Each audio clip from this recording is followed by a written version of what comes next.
حي على الفلاح.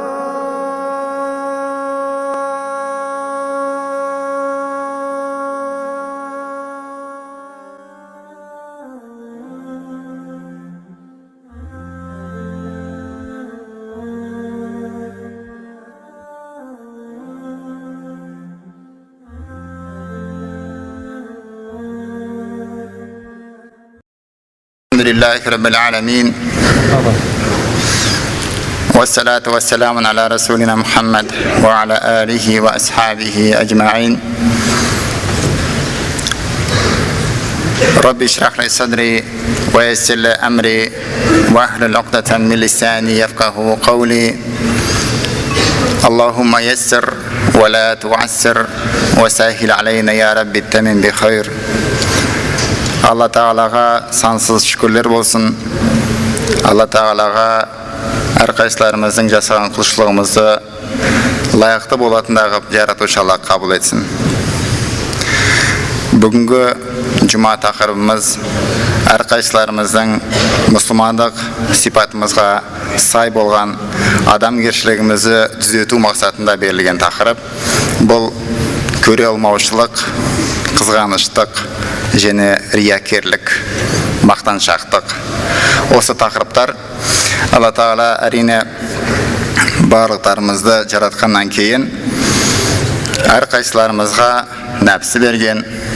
Ол нәпсі біздің жүрегіміздегі бар иманымызды қорғау үшін берілген. Ал иманымызды қорғау үшін, өзімізді тану үшін, өзіміздің кім екендігімізді білу үшін Алла Тағала сынақ үшін жіберген. Әрине көре алмаушылық деген нәрсе бұл жүрек ақауларының бірі, жүрек ауруларының бірі. Бұл ауру әрбіріміздің бойымызда бар. Мейлі жас болсын, мейлі орта жас болсын, мейлі ер азамат, не әйел азамат болсын, мейлі үлкен қария болсын, немесе әжеміз болсын, әрбірінің жүрегіндегі бұл ақаулардың бірі болып саналады.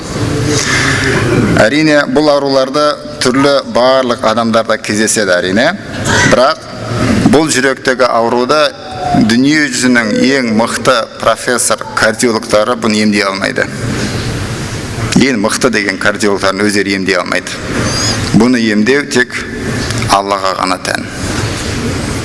Егер Алла Тағала қаласа, онда осы жүрегіміздегі осы ауыртпалықты емдей аламыз. Өткені Пайғамбарымыз саллаллаху алейхи вассаламның хадис шарифіне келеді. Адам үш нәрседен құтыла алмайды. Біріншісі суизан, яғни жаман бір адамды көрген кезде сол туралы бір жаман ойлау. Осы нәрсе бар жүректе. Екіншісі таяре, яғни бір мәселеге байланысты айтылған кезде бірден жаман бір нышанмен жорамалдап жіберу. Және үшіншісі хасад, бұл көре алмаушылық, бұл қызғаншақтық. Әрине осы үшеуі де жүректе бар болғандықтан, негізінде бұған бар болғаны үшін күнә жазылмайды. Күнә бұл үшін жазылмайды. Бірақ осы сипатты бойымызда сіңдіреу үшін атсалысатын болсақ, ішіміздегі нәпсінің айтқанын орындайтын болсақ, онда бұл істер айналып барып сіздерді харам іс істеді деген күнәға алып барады. Пайғамбарымыз саллаллаху алейхи вассаламның бұл хадисінде алдын айтылды, бұл адам баласында бар нәрсе, одан адам еш құтыла алмайды деді. Ал енді бұл не нәрсеге алып барады? Негізінен бұл жүректегі 5 дәрежеге алып барады. 5 түрлі дәреже осыдан пайда болады. Біріншісі, әрбір мәселені қараған кезде бұл жүректе қалмайды, жүректе тұрмайды. Мысалы, сіз бір бөлмеге келдіңіз, свет өшіп тұр екен, ойладыңыз, ай свет өшіп қалды деп. Кейін қарасаңыз, лампочка күйіп кеткен сезесіз да. Осы уақытта айтасыз, Мен оны свет өшкен, яғни күйіп қалған екенде, түгел бүкіл осы үйде свет өшкен екен деп ойладым. Сөйтсем бір ғана лампочка күйген екен ғой дейміз де, бұны ұмытып кетеміз. Ол тұрмайды жүректе. Бұның өзі кішкентай бір аурудың бір белгісі. Екіншісі, жүректе сәл-сәл уақыт бойы тұрады. Мысалы, бір істі сіз көрдіңіз, айталық мешітте бір кітап жоғалды, мешітте бір телефон жоғалды, аяқ киім жоғалды. Сол уақытта дес, алып кетті. Менің ойымша анау алып кетті. Деп сол ойыңыз сіздің жүрегіңізде сәл уақыт бойы тұрады. 1 сағат тұрады, 2 сағат тұрады. Бірақ кейін оны ұмытып кетесіз. Екінші, үшінші күні келесі аптаға ұмытып кетесіз. Үшіншісінде істеді ме, істемеді ме? Дұрыс па, бұрыс па деген бір ой келеді, күмәні ойлар. Мысалы, бізде сөз бар, сұмырай келсе су құриды. Осы сөз қайдан пайда болды? Осы үшінші жүректің дәрежесінен пайда болды. Мәселен, жүрегіңізде бір ой келді, оны шындығында да ол телефондан жігіт алып кеткен еді, бағана қарап отырған еді.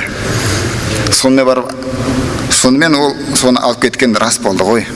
Өзімде ойлап едім, алып кетеді ма деп. Ақыр алып кетті ғой дейміз. Бірақ соны мен айтайын ба, айтпайын ба? Мен көрдім, ол жігіттің қасында телефон отырған. Алып кеткен көрдім, бірақ соны айтайын ба, айтпайын ба деп. Ойыңызда қалады, бірақ ол ішіңізде қалады. Оны сыртқа шығармайсыз. Осы дәреже үшіншісі. Төртіншісінде бір адамның жаман іс істеген көрдіңіз, расында көрдіңіз, көзбен көрдіңіз, айтайын деп оқталасыз. Айтам болды. Қашағайын сабыр сақтаймыз, шыдамыз бітті, айтамыз деп барасыз. Осы іс әрекеттің өзі де 4-ші дәрежеге жетеді. Ал 5-шісі, шынында да оның істеген рас қой. Шынында ол соны істеді. Айттым оған барма деп, ұрынып қаласын деп. Мені ұрынды деп оған тавсия айтасыз. Оның істеген қателігін айтасыз. Оны біреуге бар жамандайсыз. Оның адам сондай етін, бұрыннан білген едім, өзінде сезіп жүретін деген сөздер айтасыз. Осы 5-ші дәреже. Яғни қызғанушылық, жүректегі көре алмаушылық, осының барлығы осы түбірде осы нәрсеге алып келеді. Алдында айттық қой біз. Ол жүректе бар болып тұрса, ода күнә жазылмайды. Ал егер сіз оны іске асырсаңыз, сөйлесеңіз, оны амал етсеңіз, онда күнә жазылады. Егер ол амалды қайта-қайта жасасаңыз, онда ол харам қалып барады. Яғни сіздің харам істегенге пара-пар күнә жазылады.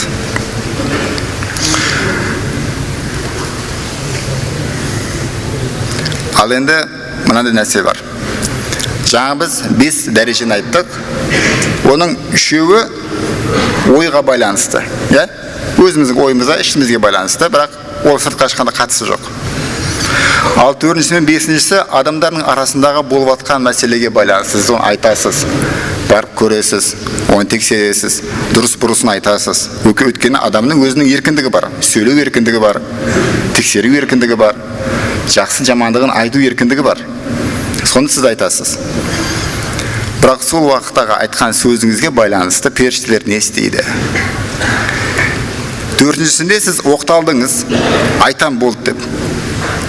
Оның жақсы адам екендігін мен бұрыннан білгем, бір мақтап жақсылап қойын дедіңізде, бірақ ісіңіз бара алмады. Немесе жақсы түсінікті болу үшін, сіз бір ниет жасадыңыз жұмаға келуге, жұма намазға барайын деп ниеттендіңіз, дайындалдыңыз, ғұсылыңызды алдыңыз, бір іс шықып алды, жұмаға бара алмадыңыз. Ішіңізде болды, оқталдыңыз, бірақ іс орындалмады. Сол уақытта осы жақсы амал үшін періштелер не істейді? Сіздің ниетіңізге сай сауаптар жасады.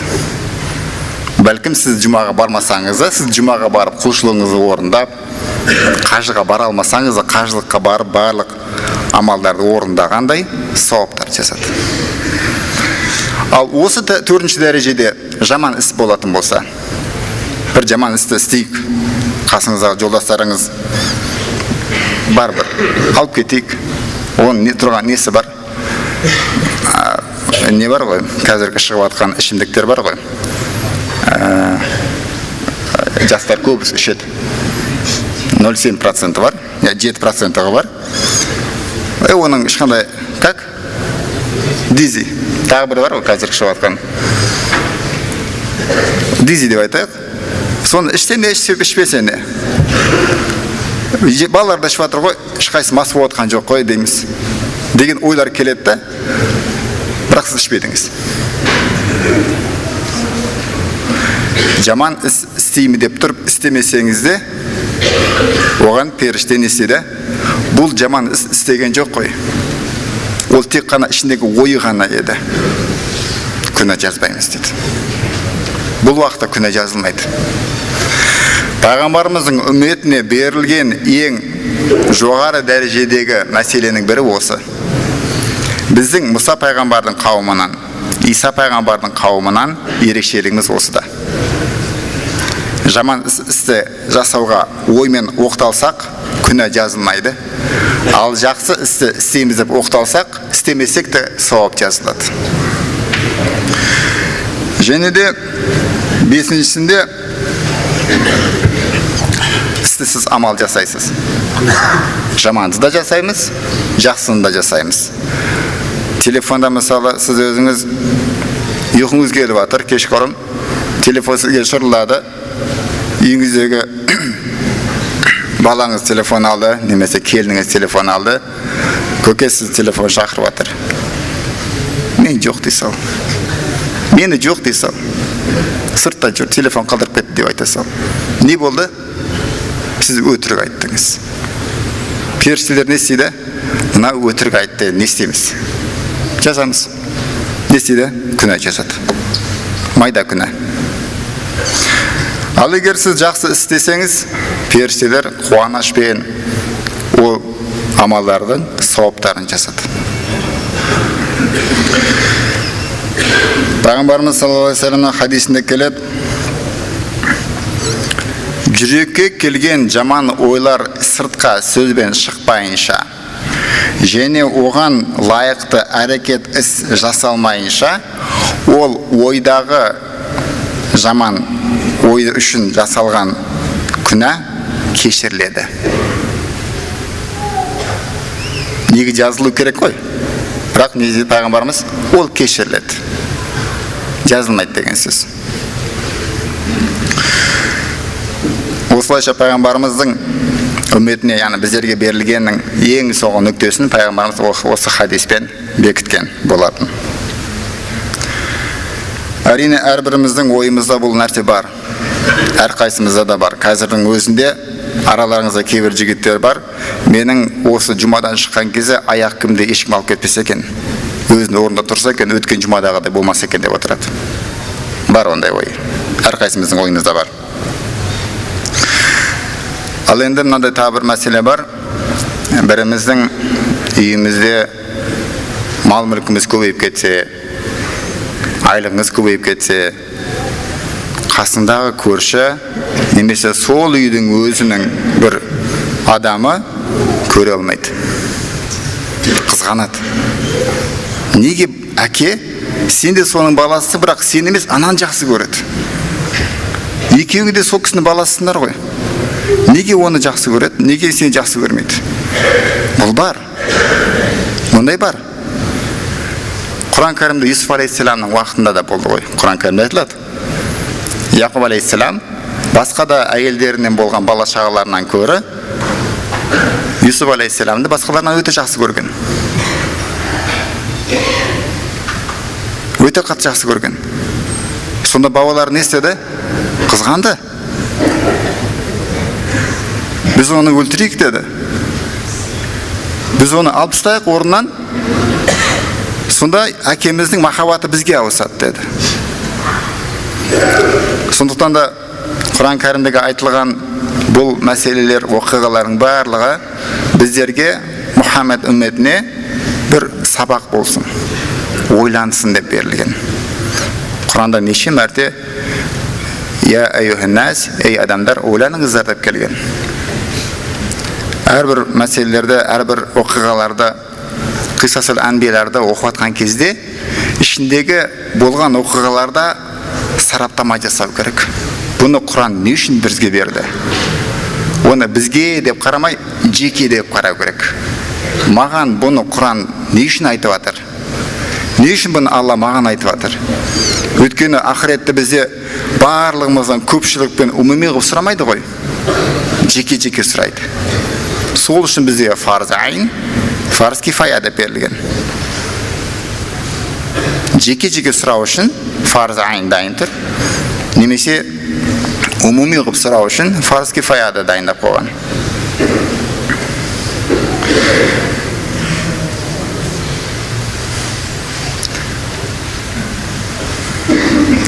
Ал енді сұрақ туындайды да, біз осы адами болмысымыздағы Алла Тағаланың берген осы ерекшеліктерде контроль жасай аламыз ба, жоқ па? Контроль жасауға бола ма? Болады. Қалай жасау керек? Ең алдымен бұны ойлау керек. Бұл қызғаныштық, бұл көре алмаушылық қаяқтан пайда болды? Бұл көре алмаушылық әрине жүректің қасында тұрған нәпсіден пайда болды. Көкіректе бар ғой нәпсі, жүректің қасында. Осы нәпсіден пайда болады. Ол үшін не істеу керек? Нәпсіні тәрбиелеу керек. Нәпсіні тәрбиелеу үшін не істеу керек? Нәпсіні тәрбиелеу үшін дініміздегі ең көркем болған сипаттағы адамдардың өмірін оқу керек. Пайғамбарларды, сахабаларды, ғұламаларды, мысалы, бар ғой, айтып атамыз ғой. Абу Бакрды айтамыз, Умму Мактумды айтамыз, Абу Хурайраны айтамыз. Немесе әйел сахабалардан да айтамыз, Айша анамыз айтамыз, Хадиша анамыз айтамыз, Сафия анамыз айтамыз. Осы кісілердің өмір баянын кітаптарды оқыған кезде, солардың осындай ерекшеліктерге кездескен кезде, сол жүректен пайда болған бұл кемшіліктерді қалай жеңе білді? Олар не істеді? Соны өзіміз оқып отырып, өмірімізде кездескен кезде, біз ана кітапта оқыған кезде осындай еді ғой. Оны бізде істей аламыз ба? Деп өзімізге өзіміз сараптама жасап, анализ жасай аламыз. Сондықтан да біздер уақыт өте келе өзіміздің осы нәпсімізді тәрбиелеуімізге жол ашылады. Егер сіз оқыған кітаптарыңызға, сахабалардың өмір тарихына, пайғамбардың өміріне, Құран кәрімдегі қиссаларға еш мән бермесеңіз, онда нәпсі уақыт өте келе күшейе бастайды. Салмағы ауырлай бастайды. Жүрек қарая бастайды. Ал хадистерде не делінген? Жүректе бір кішкене ғана даг бар болса, сол даг орнынан тазаланып кетпейінше жәннатқа адам кіре алмайды. Бір кібірлік болса, жәннатқа адам кіре алмайды. Сондықтан да бір кішкене ғана, бір нүктедей, зәрредей кемшіліктер бар болса жүрегімізде, сол жүректі тазалауға атсалысуымыз керек. Кейде намазда әрқайсыңызда бар ғой, намаз оқып жатқан кезде көңіліңіз бөлінеді. Кейде ұмытып қаласыз, қай ракат оқып жатсыз. Кейде ұмытып қаласыз, мен бірінші ракатта қай сүрені оқыдым. Кейде ұмытып қаласыз. Немесе намазға байланысты болмасын, немесе иманға байланысты. Мен дұрыс иман еттім ба? Иман етудің шарттары қанша еді? 7 ме еді, 6 ме еді, 8 шығар мүмкін деген сияқты сұрақтар. Осындай мәселелер кейде Алла Тағаланың сипаттарына да келеді. Ядуллахи фауқа айдихим. Рас па? Оны қалай түсіну керек? Яғни осындай ойлардың барлығын не істейді? Нәпсі сізге күмән салады. Осындай күмәндардың барлығын тазалану үшін, осындай күмәндардың барлығын арылу үшін кітаптарды көп оқу керек. Қайта-қайта кітап оқыңыз, қайта-қайта Құран ашыңыз, қайта-қайта намазда Алладан сұраңыз. Фалақ сүресіне келеді ғой. Әр түрлі жындардың үфтеп үрленіп байланған жіптерден сақта деп Алла Тағалаға сыйыну жолдар айтылады. Сондықтан да осындай дұғаларды көп оқып жүріңіздер. Алла Тағала әрбірімізге көмекші болсын. Кейде әрқайсыларымыздан бойымызда болған осы күмәндарды не істейміз деген сұрақ туындайды. Бұл күмән сахабалардың уақытында болған. Пайғамбарымыз саллаллаху алейхи вассалам мешіттің сыртында сахабалармен бірге әңгімелесіп отырады. Сол әңгімелесіп отырған кезде қасында да яһуди бар. Бір яһуди келіп, ол да тыңдап отырады пайғамбардың уағыздарын. Сонда бір сахаба айтады: менің көңілімде осындай бір күмәндар туындайды. Қайта-қайта Алланың сипатына байланысты, қайта-қайта намазға байланысты, қайта-қайта ораза тұтқан кезде мен тура уақытында тұттым, яғни оразаны бастадым ба, немесе күн шығып бара жатқан кезде ерте ашып қойдым ба деген сияқты осындай ойлар келеді. Не істеймін мен деп сұрайды. Сонда пайғамбарымыз саллаллаху алейхи вассаламнан сұраған кезде қасында отырған яһуди бірден зуылдап: біздің дінге кел дейді. Кел біздің дінге. Біздің дінде ондай уасваса жоқ дейді. Біздің дінде ондай уасваса жоқ. Жүрегіңіз тыныш, рахат дейді. Сонда пайғамбарымыз жан-жағына қарап, қасында отырған Хазіреті Алиға сен айт дейді. Яғни яһудидің айтқан сөзіне жауап бер дейді. Сахабаның қойған сұрағына нақты жауап болу үшін. Сонда Хазіреті Али: сіз білесіз бе дейді, ұры қандай үйге келеді білесіз бе дейді. Осы сұрақтың жауабын бәріміз білеміз. Ұры үйінде түгі жоқ, бағалы, қымбат, зат жоқ үйге келмейді. Ол үйде бағалы, құнды нәрсе бар болса ғана келеді. Сол сияқты әрбір адамның жүрегіндегі иман мәселесін айтып жатыр. Яһуди айтады: сенің үйіңде түк жоқ қой дейді. Яғни сенің жүрегіңде түк жоқ қой дейді. Не иман жоқ, не ғибадаттарың Алла Тағаланың қалауына лайықты емес. Ал мүминдердің жүрегінде иман бар. Мүминдердің жүрегінде жәннаттың бір кішкене ғана жауһары бар. Соны ұрлау үшін келеді. Жын шайтан соны ұрлап кету үшін келеді. Адамды солай азғырады. Ана күнәға итермелейді, мына күнәға итермелейді. Адам баласын азғыра бастайды. Харам нәрсені жеңіл халалға айландыра бастайды. Қызық қуғанды қалайды. Күмәнді нәрселерге күмәндан баяқ қой дегенде жол ашады. Әртүрлі ойлар сылап айта бастайды. Егер адамның ілімі болмаса, сол ілімінің саяздығынан ол нәпсінің айтқанына еліктеп кете береді. Ешкімнен де сұрамайды, өзімен өзімшіл болып, менмендік пайда болады. Сондықтан да әрқайсыларымыздың харамды харам, халалды халал ретінде қарауымыз керек.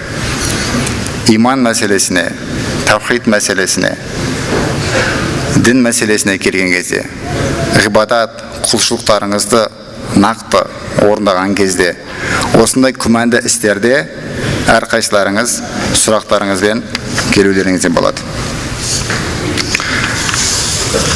Және де тақырыбымыздың екінші бөлімі бұл рия еді.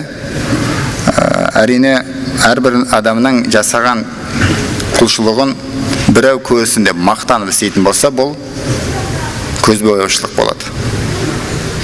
Көзбояушылық Құран кәрімде бұл рия деген сөзбен айтылады. Рия көзбояушылық. Риякер сол көзбояушылықпен айналысатын адам. Мысалы, сіз намазыңызды оқып жүрсіз. Сол намазды сіз кім үшін оқып жүрсіз? Ораза ұстадыңыз, не үшін ұстадыңыз? Құрбандық шалдыңыз, не үшін шалдыңыз? Зекет бердіңіз, не үшін зекет бердіңіз? Садақа бердіңіз, не үшін садақа бердіңіз? Бір адамның көңіліне қарай ма? Бір адам мақтасын деп па? Немесе ол адам мені дұрыс жолда жүр екен деп па? бір жолдары мен таксиге міндім. Сөйтсем таксист басына тақия киіп алып, бұрылып, мен тақия кисем, мені ГАИ тоқтатпайды дейді. Мысалы, да, вот. Яғни, бұл тақия киюдің өзінің көрінісінде ГАИдің тоқтатпауы ол да екі талай мәселе. Ол шынымен де оны намаз оқып жүрген бір жігіт екен деп қалуы мүмкін. Бірақ ол сол өзінің көрінісімен адамды алдап атқандығынан ешқандай хабары жоқ. Біріншіден. Екіншіден, ол жасап атқан құлшылықтың бір түрі ме, бір түрі емес пе екеніне хабары жоқ. Әрине, тақия кию ол құлшылық емес, бірақ қазір көп жастардың адамның жан дүниесіндегі мәселеге емес, сырт көздегі мәселеге, захири мәселеге мән беріп жатыр, батниға емес. Сол мәселені дұрыстау керек.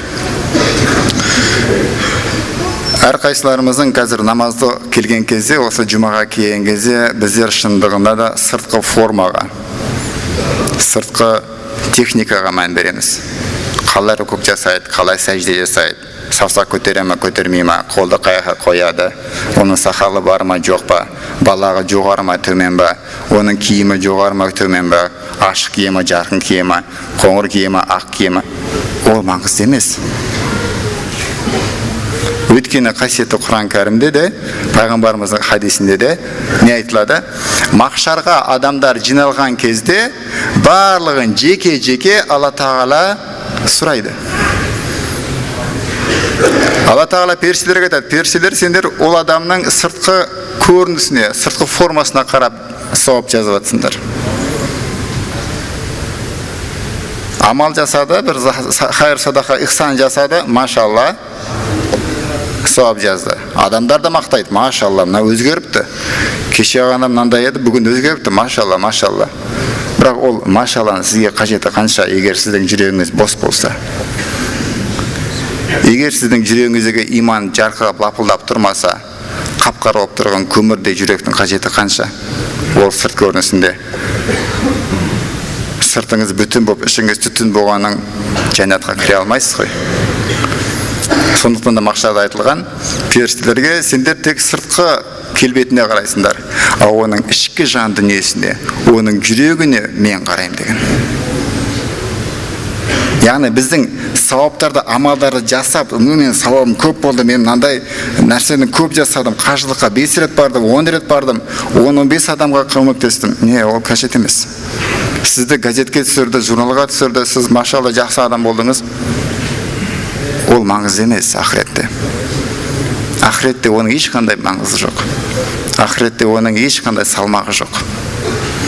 Зәррәдей, пайғамбарымыздың хадисіне келеді: құрманың салмағанда бір жақсылық жасасаңыз, сізге Ухуд тауының салмағанда сауап жазылады. Бір жасаған хайыр ихсан амалыңызды бір қолмен жасағаныңыз екінші қолыңыз көрмесін. Біреуге жасаған жақсылығыңыз екіншіңізге айтпаңыз. Алла Тағала араларыңызға қалған тек жақсылығын ғана тақырып болсын делінген. Сондықтан да әрқайсыларымыздың бұл құлшылық мәселесінде көре алмаушылық тақырыптар мен көзбояушылық тақырыптарға өте сақ болыңыздар. Әрине, әрбіріміздің осы аптада өзіміздің осы облыстағы Байзақ ауданында болған оқиғаны әрбіріміз естіп отырмыз. Әрине, ол әрқайсымыздың жүректерімізді қанжылтады. Бірақ біз қараңызшы жан-жағыңызға, оңыңызға, сол жағыңызға, оң жағыңызға қараңызшы. Бәріңіз қазақсыз ба? Жоқ. Араларыңызда татар да бар, араңызда өзбек те бар, араңызда түрік те бар, дүнган да бар, қырғыз да бар. Біз көппіз.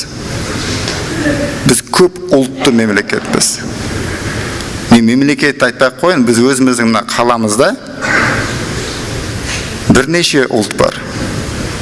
Әрқайсыларымыздың ұлттық дәрежемізге сай ассамблея орнатылған. Өзімізде 18 конфессия бар. Біз осы тұтастығымызды, осы бірлігімізді келісімімізді көзіміздің қарашығына сақтауымыз керек. Кешегі жасалған оқиға ол жай білер білместікпен жасаған ақмақтық жас баланың. Тек сол ғана. Соған байланысты өркөкіректі көрсетіп, бір-бірімізді табалап, ақмақтығымызды сол баланың ақмақтығымен теңестірудің қажеті жоқ. Бала балалығын жасайды. Мұсылман адам ақылды болу керек, ақылгөй болу керек. Орысша айтқанда мудрый болу керек. Балалығын жасайды ғой, бірақ бұл ұмытпауымыз керек. Бұл Алла Тағаланың біздерге берген үлкен сынағы. Бұл сынақ. Егер сіз дүниені жақсы көрсеңіз, Алла Тағала сізді дүниеден сынайды. Егер сіз балажан болсаңыз, онда Алла Тағала сізге бала бермей сынайды. Рас па? Егер сіз ұл бала болсам екен десеңіз, сізде 8-ге дейін қыз бала болады. Рас қой? Сіз ұл болуын қалайсыз, бірақ Алла Тағала қыз береді. Сынақ қой барлығы. Біздің де қазіргі бүкіл әлемге паш еткеніміздің бір тақырыбы да бұл, осы біздің көп ұлттылығымыз, көп діндігіміздің негізі. Алла Тағала бізден дәл осыдан қазір сынап жатыр. Ал енді сынаққа біз не істеуіміз керек? Сабыр етуіміз керек. Аср сүресінде келеді ғой. Иннеллазина аману ва амилу солихати ва таваса бил хаққи. Шындықты айттың ба? Ва таваса бис сабр. Енді сабыр ет. Айттық қой біз шындықты әлемге. Біз көп мемлекетпіз. Яғни көп ұлтпыз, біз көп дінбіз деп айттық. Ал енді осы мәселеден бізге сырт жақтан неше түрлі ойлар, неше түрлі Фейсбуктарда, Ватсаптарда, Твиттерларда неше түрлі ойлар келеді. Адамды азғыруға арналған шайтани ойлар. Біз соған жол беруімізге жамағат. Алла разы болсын. Қазіргі айтылған тақырыптарды ой саналарыңызға тоқыңыздар. Үлкен бір ерекшелікпен жақсы мәмілеге келіңіздер демекпіз. سبحانك اللهم وبحمدك أشهد أن لا إله إلا أنت أستغفرك وأتوب إليك آخر دعوانا برحمتك.